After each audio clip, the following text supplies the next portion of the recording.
ప్రభునందు ప్రియులైన మీకందరికీ యేసుక్రీస్తు ప్రభువారి నామంలో శుభవందనాలు తెలియజేస్తూ ఉన్నాం. ఎడారిలో సెలయేర్లు అనే దిన ధ్యానము కొరకై స్వాగతం. నవంబరు 17.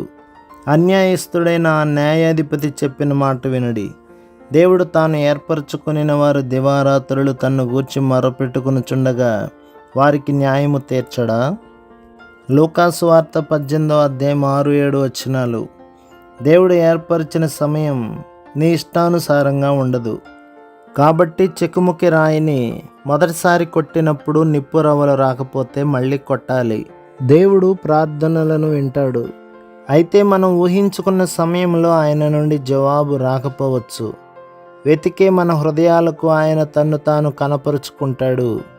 అయితే మనం ఎదురు చూసిన సమయంలో అనుకున్న ప్రదేశంలో కాకపోవచ్చు.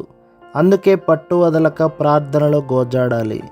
వెనుకటికి చెకుముకి రాతితో నిప్పు రప్పించడం, ఆ తర్వాత గంధకంతో చేసిన అగ్గిపుల్లతో నిప్పు పుట్టించడం చాలా కష్టమయ్యేది. పదే పదే గీసి చేతులు నొప్పి పుట్టేవి. చివరికి నిప్పు రాజుకున్నప్పుడు అమ్మయ్య అనిపించేది. పరలోకానికి సంబంధించిన ఈవుల విషయంలో కూడా మనం ఇంత పట్టుదలగా ఉండవద్దా? చెకుముకి రాతితో నిప్పు పుట్టించడం కంటే ప్రార్థనా విజయాలను సాధించడమే తేలిక. ఎందుకంటే దేవుని వాగ్దానాలు ఆ మేరకు ముందే ఉన్నాయి. నిరాశ చెందవద్దు. దేవుడు దయ చూపే సమయం తప్పకుండా వస్తుంది. మనం నమ్మకం ఉంచగలిగిన సమయం వచ్చిందంటే మన మనవులు నెరవేరే సమయం కూడా వచ్చేసిందన్నమాటే.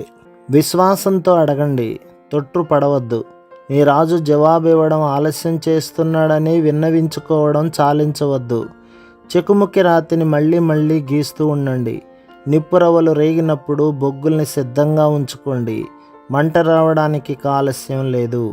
దేవుని రాజ్య చరిత్రలో సరైన ప్రార్థనను సరైన సమయంలో చేసినట్టయితే దానికి ఎప్పటికీ జవాబు రాకపోవడం అన్నది కేవలం అసంభవం అని నా నమ్మకం.